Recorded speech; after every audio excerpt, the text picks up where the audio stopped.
Hello, hello, hello. Welcome, welcome, welcome. Come in, come in, come in. This is Tamika's Den. I am Tamika.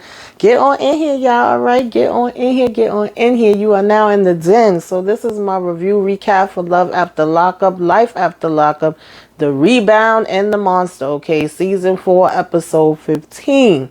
So, child. We got a whole bunch of foolishness and foolery, all right? Another Friday with more mess, okay? We got Lindsay and Deontay, having their reunion. We have Brittany having a damn breakdown over Marcelino and his lies, supposedly, because I don't believe this story. This story is smelling like some sour milk to me, y'all. We need to check the expiration date because I'm not buying it, okay? Destiny is basically promising to blow up damn Sean's wedding, okay? Amber is stunned at Poppy's revelation. Kevin gets a surprise, and Bronwyn and Chaz they date basically does not go good at all. Bronwyn is still crying and crying and crying and crying and crying and crying and crying and crying.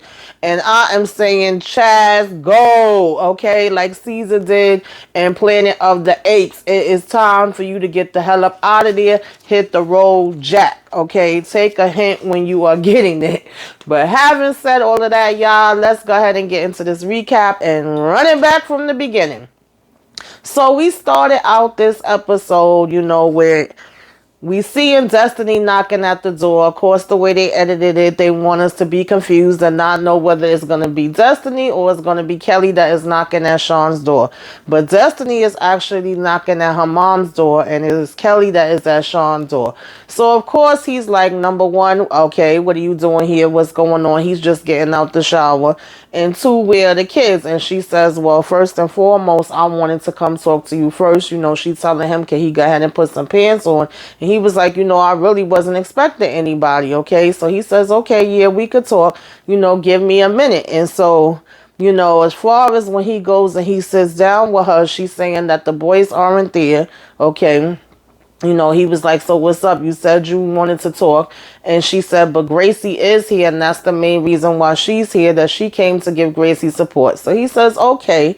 Now, I'm still confused on that part because I know that he said that he wanted all the kids to be there. And he said he was sending her money for them to get there. So did he send her the money for everybody and then she still just came with Gracie? Did the boys not want to come? We still don't really know, all the answers on that. Now, I said from the beginning last week when I did that review that I did not have an issue with her coming to give Gracie support. I didn't see anything wrong with that, but I did not agree with her needing to talk to Kelly, Sarah, about anything, And so she begins to tell him that, she's there for her or whatever. She didn't want to come by herself. And, she says that she wants to speak to Sarah too. So at first he's like, oh, okay, cool. But then all of a sudden she talking about, I need to let her know who the real you is because she doesn't really know you. And I need to lay everything out and see if she still feels like she's making the right decision to go forward and marry you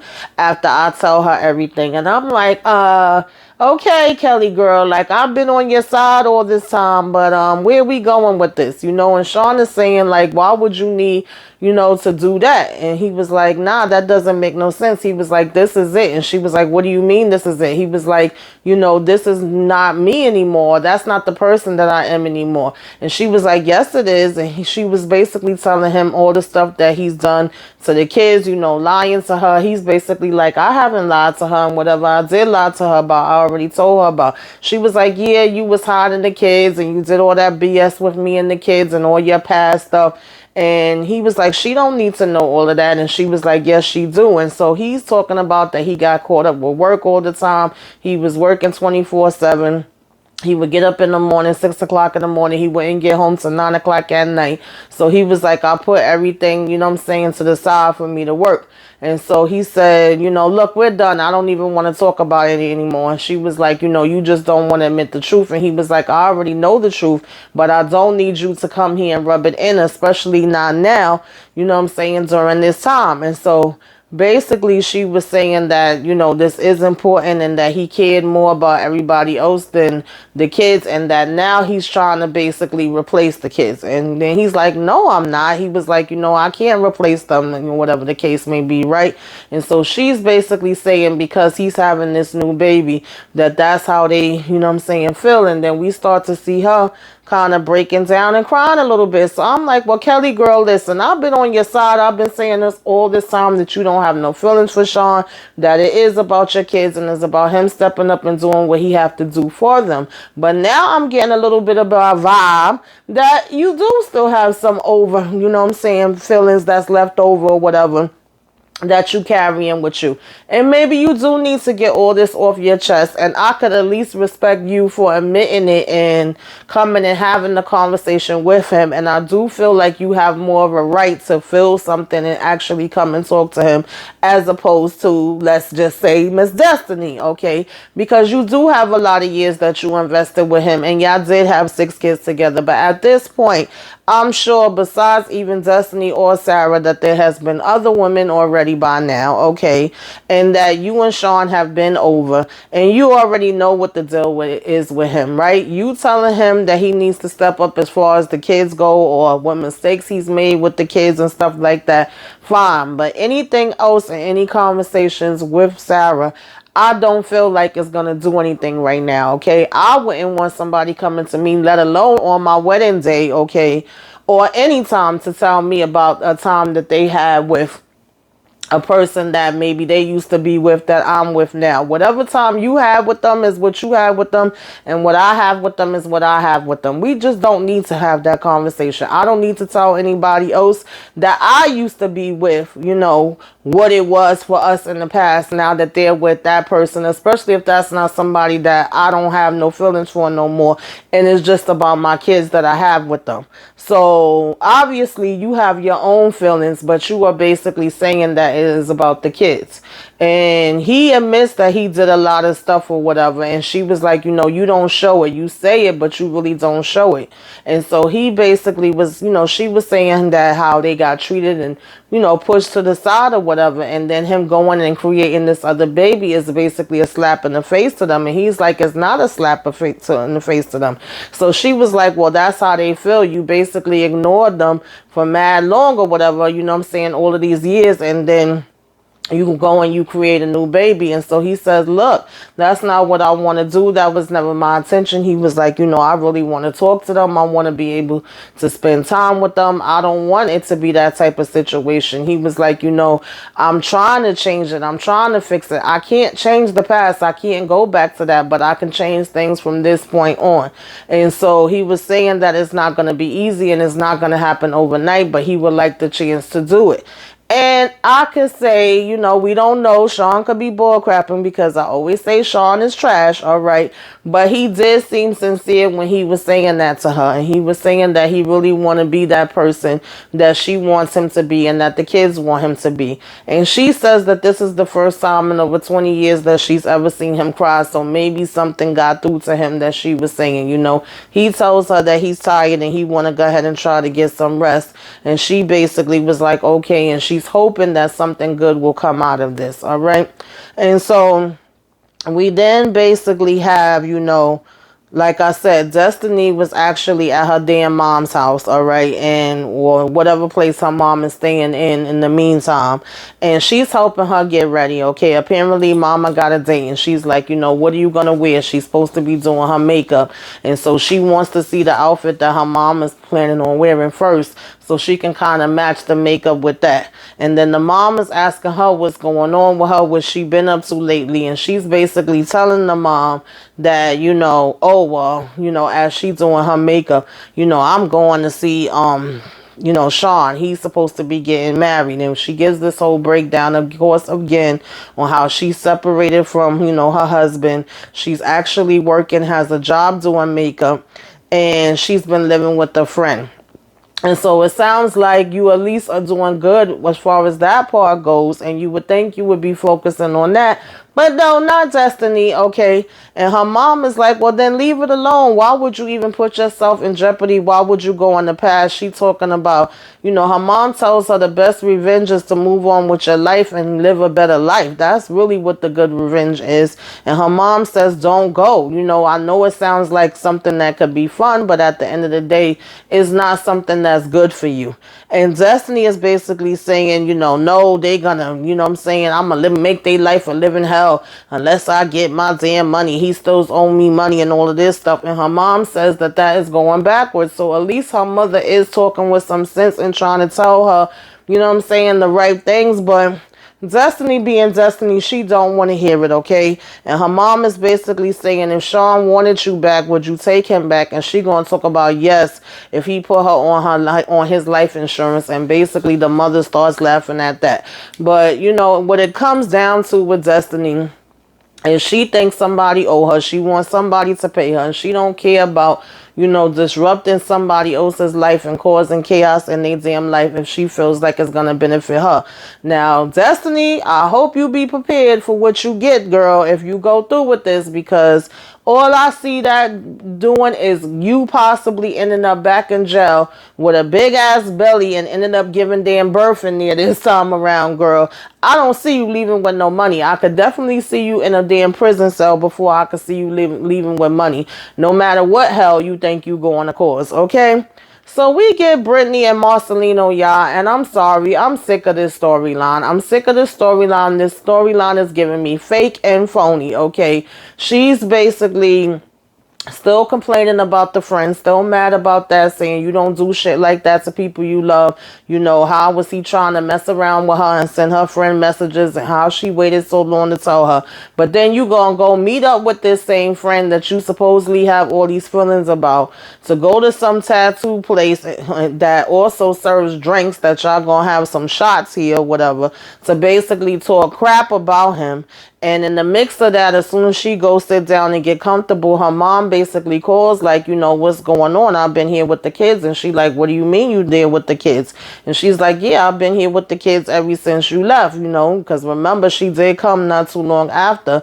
And Marcelino has said he was stepping out for a minute, and she's been there ever since. So she calls Marcelino, and he's telling her he's home, and she's like, no, you're not, because my mom just called me and said she's been there with the kids. She's like, what's going on? So he's saying he's on his way home. She's like, okay, well, there's a big difference between being on your way home and then actually being there. Then she starts to say, like, where have you been for all these hours? He talking about some, who gives a fuck? What difference does it make? And she was like, I do. I'm asking you. I'm your wife and I want to know. She's like, if you don't tell me, then we're done. He's still not answering. He's just quiet at this point. She's asking him like, hello, are you still there? And she's telling him, you're still in the date, the deal right now. And still nothing, And so Marcelino basically hangs up the phone on her. And when he hangs up on her, her friends are sitting here talking about oh, he's trash. He ain't nothing. He don't work. He don't do this. You so strong. You so beautiful. You don't need this. They're like, obviously he's cheating on you. Now, I will say, fake story or not, that just made it even more unrealistic to me and even more crazy, because if you're having a conversation with your husband, good, bad, ugly, whatever, that's between you and your husband. Your friends is not in this marriage. You and your husband are in this marriage. So one, why do you have it on damn speaker for everybody to hear? Why are they jumping into the conversation? And why is it that all of a sudden they're both on this hate train, like, oh, Marcelino was never doing nothing. He ain't bringing nothing to the table. He ain't paying none of the bills. Now you want to throw everything in his face, but nobody seemed to have a problem when they thought he was just at home babysitting the kids in order for you to be able to go work, or in order for you to be able to hang out with them. This is not nothing new. You and Marcelino have been together for a minute, and I've always thought all their storylines was fake, especially these last couple of seasons, to be honest, to get your little dollar. So that just was not real to me, and I didn't like the friends instigating and them keeping on telling her like, oh, you shouldn't be crying because you got to be strong, you got to be strong, you got to be strong. bump that. If I'm hurting and I want to cry, I'ma damn cry. I'ma let it all out, okay? That whole, oh, to be a strong woman or whatever, you hold back your tears. I'm not down with that. Whatever emotion that I'm feeling, if I'm angry, I'm gonna be angry. If I'm mad, I'm gonna be mad. If I'm upset, I'm gonna be upset. If I'm sad, I'm gonna be sad. So I didn't like that. And then right off the back, of course, we got the whole cheating narrative that he's supposedly out here cheating, which for some reason I don't believe. I think it's something else completely, just like the time before when he was so-called lying about the gambling or whatever.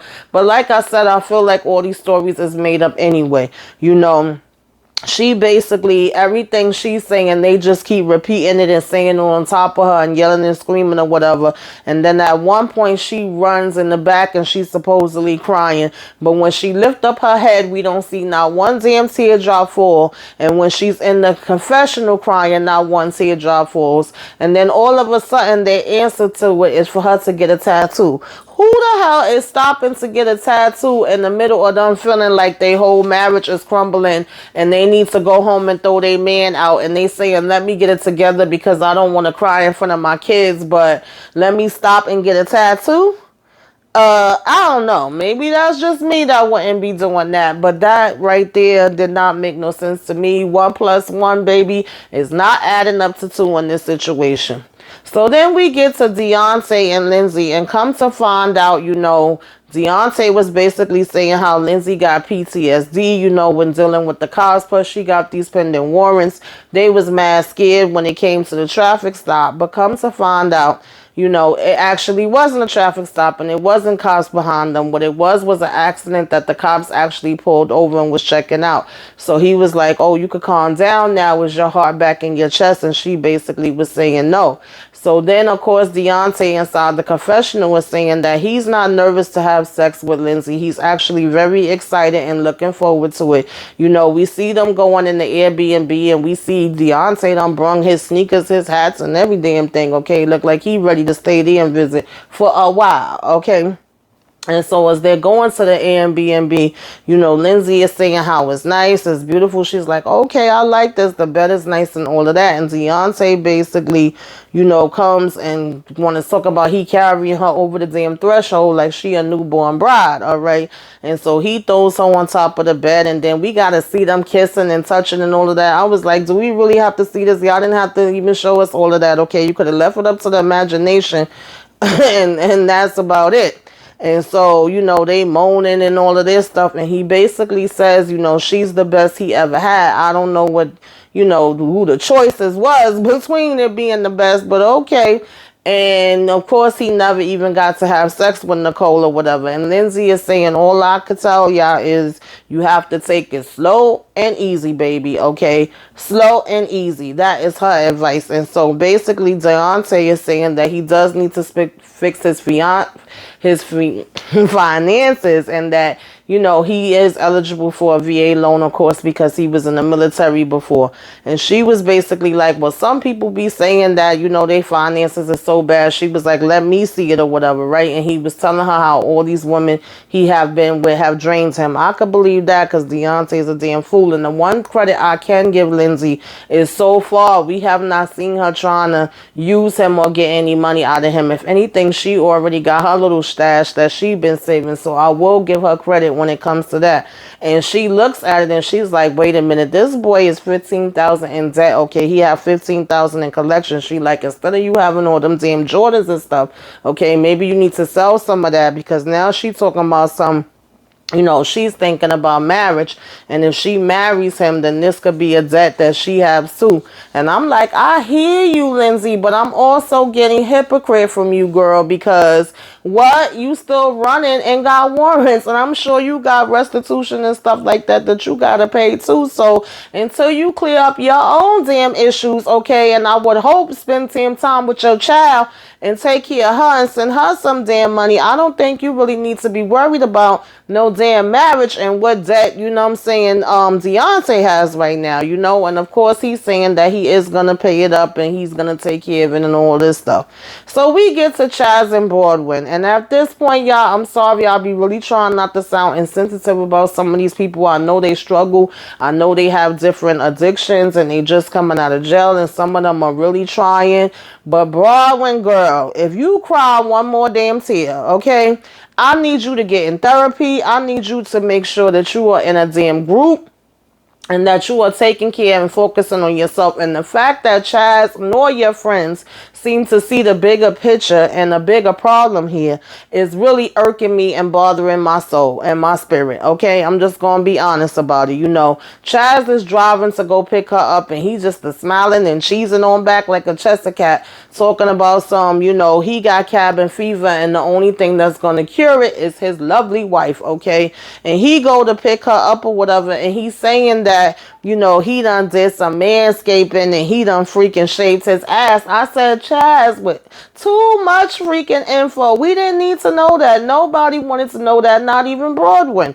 So he basically picks her up and she's like, I'm tired. You know, she already coming in the damn car looking half damn dead like a zombie.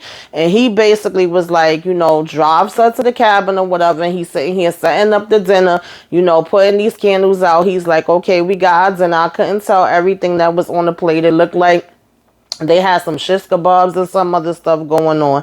And he's basically saying, you know, so what did you think about the fact that your friends are concerned about you moving? And that is a trigger for her. All of a sudden, she's starting to get upset. You know, oh, well, I'm thinking about the fact that, you know, I would miss my friends, but at the same time, I don't want to lose my husband and the best man that I've ever met in my life. And, you know, I really don't want to talk about this right now. Talking about this just makes me even more upset. And this, that, and the third. And so then he tries to cut the conversation from that. And he's like, all right, well, let's get a blanket, you know, cuddle up and watch a movie or whatever. And she's like, okay. So then they go to do that, and she's sitting here sucking her thumb like she a damn baby. It's just so awkward to freaking watch, yo. And he basically brings up something about sex and is like rubbing her on her back. Oh, well, you just had to bring up sex. You said you wasn't going to talk nothing about it. And he's like, I'm sorry. And then he's like, okay, no, I'm not. No, I'm not. And so then we have Bronwyn again starts crying, and she's crying, and she's crying, and she's crying, and she's crying, and she's crying, and she's crying. And Chaz at this point seems like he's over it. He says he's going to go to the bathroom. She gets up and calls her sponsor. And again, I give her credit that she's going to school. She's working. And those aspects of her life, she is trying. She did know in the state that she in, let me go ahead and call, you know, my sponsor and talk to him. I don't know how the hell he understood what she was saying the way, you know what I'm saying, she was crying, because I barely could understand what she was saying. And she went outside with the call and basically was talking to the sponsor about it being so hard and wanting to make the best decision and not knowing what that right decision is or whatever, right? And that this is really stressing her out. And she was saying Chaz can't relate and understand how she feels when it comes to that. But at the end of the day, Miss Bronwyn, okay, you're not no little young baby. Regardless, yes, you do have your issues, but you are a 40-something-year-old woman. You know that if the decision is that hard and it's bothering you that much and stressing you that much and making you cry that much, that is something that you don't want and that you're not happy, and that should pretty much be your answer right there. It shouldn't even be something that's freaking hard. You know, and obviously for the first time, Chaz catches on, because he even says this is a complete shit show. Okay, which was definitely a fact, Chaz. Finally, you spoke the damn truth. And he was in denial as well. And then he's saying, you know, that he don't want to be her mistake or whatever the case may be. And maybe he's just not the one for her. And at the same time, she's on the phone saying that this is too much pressure for her. And he basically ends up putting on his jacket. And when she walks back in, he was just like, you know, let me go ahead and take you home. And it's not like she fought or argued about him taking her home. She was like, okay, let's go. It's mad awkward on the ride home for them to go ahead, you know what I'm saying, back to her place. And then he's asking her if she need any help. And she gonna talk about, no, let's not poke the porcupine, whatever that means. I never heard that one before. I did hear don't poke the bear. But nonetheless, she pretty much says she got it. And she gets out the car and leaves. And he's just like, you know, I'm really sad about this. And this is really disappointing. Chaz, go. run, okay? You keep running, let Bronwyn do whatever she gonna do, wish her the best, and leave it the hell alone. That is my advice. You know, we get Brittany and Ray. Brittany basically calls Ray to see where he is, but then has the location on and apparently knows that he's lying. She's like, why is he lying? Now, she meeting up with his grandma. We already know that Ray is grandma's baby, okay? He is a grandma's boy, and she basically is going to defend him. She's going to root for him. She's going to go, you know what I'm saying, for him 110. So she's asking Brittany what's going on, and Brittany is basically like, you know, he gave me this promise ring. I see us going in one direction. Things are really, really good, but at the same time, I'm also seeing where I feel like our communication is going down, you know, and she starts to tell his grandmother that, excuse me, they share locations with each other. And for example, even on her way over here to meet her, you know, she don't usually check the locations, right? Which we know she do, but of course that's what she tell grandma.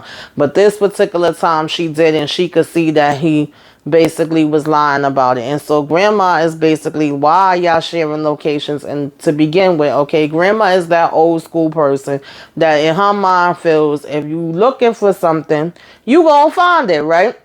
Which can be true on, you know, some cases. And she was saying that, you know, Brittany needs to basically believe in her man and know that, you know, what's going on with her man, and that if he was straying, she would know it, right? And that she also needs to get confidence. Now, there is some truth in that, okay? Because usually you do know. I've known plenty of times and I didn't have no tracker on it, you know what I'm saying, to prove it. But at that same time, you can also tell that that's that old school logic where she's kind of saying, you know, oh, well, as long as he comes home, you know, even if he is out there doing whatever, then that would make it okay at the same time. And she's kind of trying to play a game as well, as if anything that would be happening, it would be as if Brittany pushed him to do it, right? And that she needs to have a certain state of mind, and she needs to feed into certain stuff and keep her mind, you know, in certain places and be positive, because sometimes when you put things together, you could basically make it into something else that is not necessarily is, and that you could be adding a negative thing into it, right? And so it's more so putting the blame on Brittany, that if anything does go wrong, it would be on her end and not Ray end, you know? And she's saying that some men will go out there and do different things or whatever, but she don't see, you know, Ray as that person to do something like that, right? She basically was saying that you know, anything he would do, he basically would be pushed to do and stuff like that, and that he's impulsive.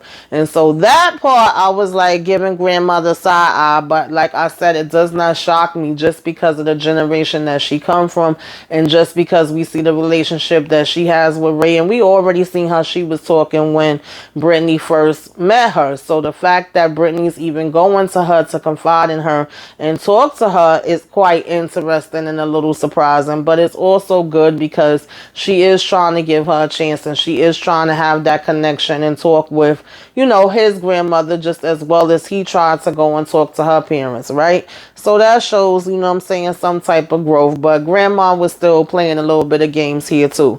So, you know, we have Brittany and Ray meet up, and he got her some flowers. He like, let's go for this walk. You know, she's saying she getting hungry. And he was like, he's really torn, because he was so ready to propose to her. Now he's second guessing himself because of the father saying no and not giving him, you know what I'm saying, the blessing.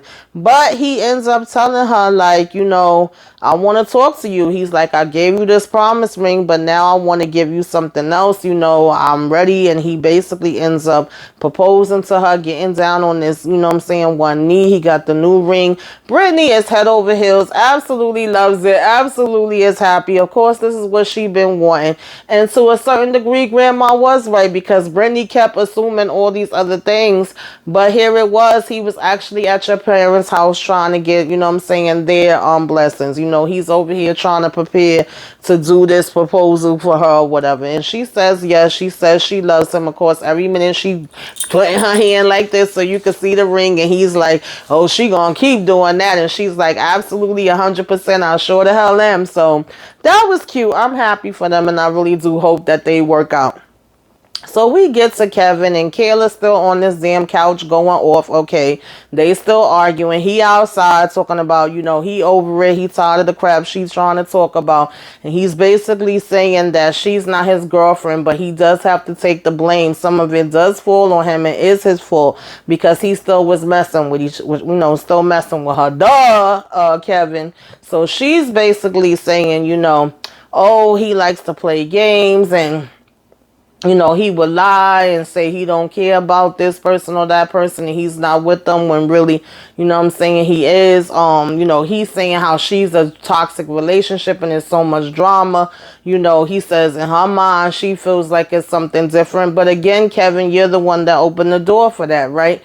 And so he goes back in to talk to her, whatever, and she's still asking, like, so are you messing with this girl or what? What's really going on? What is the truth? Are you going to be real with me or not? And he's basically saying, sometimes, I've been trying to tell you about this thing with Tiffany. I ain't gonna lie about it. You know what I mean? I have stayed in touch with her. Maybe we friends. And it's like, just get out, Kevin. No damn maybe. She's like, so are you effing her? Not really. Sometimes I guess. And she's like, what the hell is not for real? Either you are or you aren't. It's no in between and not really. Like, what does your relationship consist of? And she's like, you're still lying. Like, damn, keep it real. And he was like, well, I said what I said already. And she's like, are you fucking this bitch or not? He was like, a little bit. Sometimes. How the hell do you do it a little bit, Kevin? How? And so she's like, and do you tell her the truth about me? Oh, I don't remember. You remember, Kevin. Okay, you playing some real childish ass games. So then she want to talk about, oh, well, maybe if I beat her ass and all this other stuff. And he was like, see, that's the part that gets him worried because she be holding this anger and she could be real dangerous or whatever the case may be. And she was telling him maybe she should start treating him like a piece of meat, like he treat her, whatever. In the meantime, he talking about something, well, y'all could probably end up being real good friends and actually liking each other. She say she needs some more wine. And it's like 1 minute she laughing saying she want to fight her, but the next minute she's actually like, oh, well, maybe we will meet one day, maybe you can invite her over. And he was like, I'm telling you, y'all probably would be cool. And the next thing you know, they start kissing. Then they end up having damn sex. He's talking about, oh, I ain't gonna lie, the sex is good with her and we do got this attraction and all this other stuff, and that's the way to keep her calm. And when they getting up, finishing from having sex, she like, oh, are you gonna kick me out now? He's like, well, I do have work in the morning or whatever. And so basically when they leaving out the house, he walking her to her car. She like, why you looking all around? And he's like, oh, I'm just checking, to see who's driving or whatever.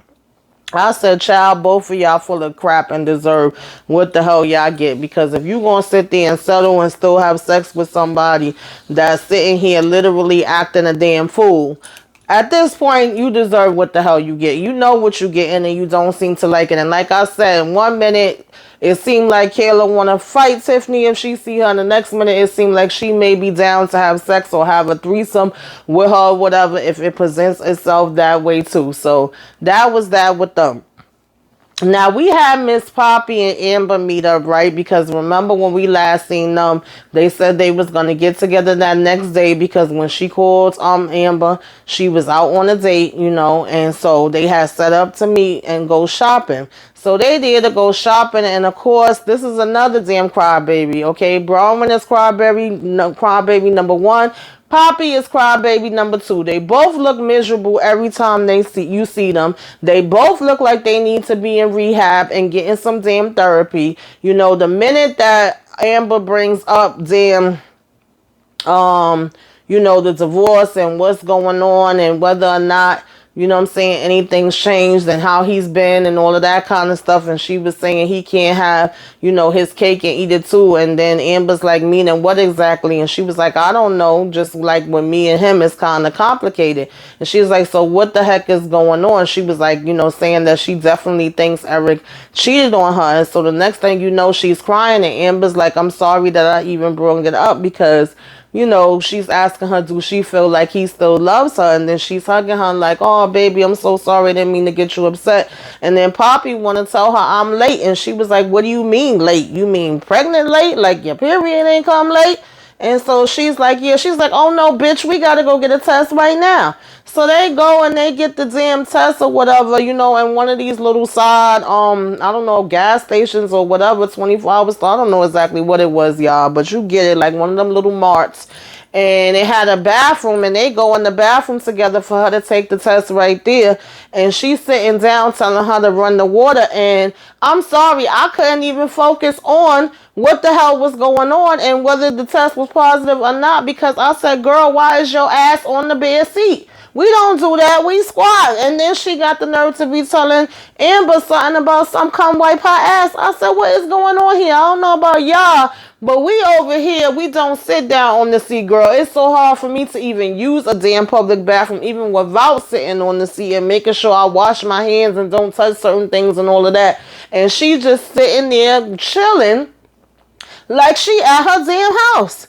So they waiting on the test or whatever, and comes to find out, sure enough, damn Poppy is positive. She talking about, oh, I don't know what to do. I'm getting the sweats. I don't know what to say. She like, you know, are you going to tell Eric about this? She was like, you know, I know that I'm not in a position where I need to be having no damn baby. And she sure the hell ain't okay. And, you know, of course, Amber saying that this is not a good situation and she shouldn't be doing this or whatever. You know, she was trying to make little jokes in between and stuff like that. And she was like, I know she loves him or whatever the case may be. She must love him to deal with this constant bull crap. And she basically was saying she don't trust Eric and she don't want her to be with him no more, okay? So they looking at it and they seeing the positive and they like, oh my God, that's a little plus side. And they know... She basically like, girl, and she was like, are you serious right now? And she's like, yeah. And I'm like, what the heck? Like, child, listen, y'all, that was Love After Lockup. Put it in the comments. Let me know what you think. Who you think is, you know what I'm saying, gonna make it. Who you think not gonna make it. Did you like this episode? Do you feel like Brittany and Marcelino's storyline is real? Are you believing this? Or can you smell the funk in the milk like I can? Put it all in the comments, okay? Like, comment, share, subscribe if you are so inclined, okay? Till next time.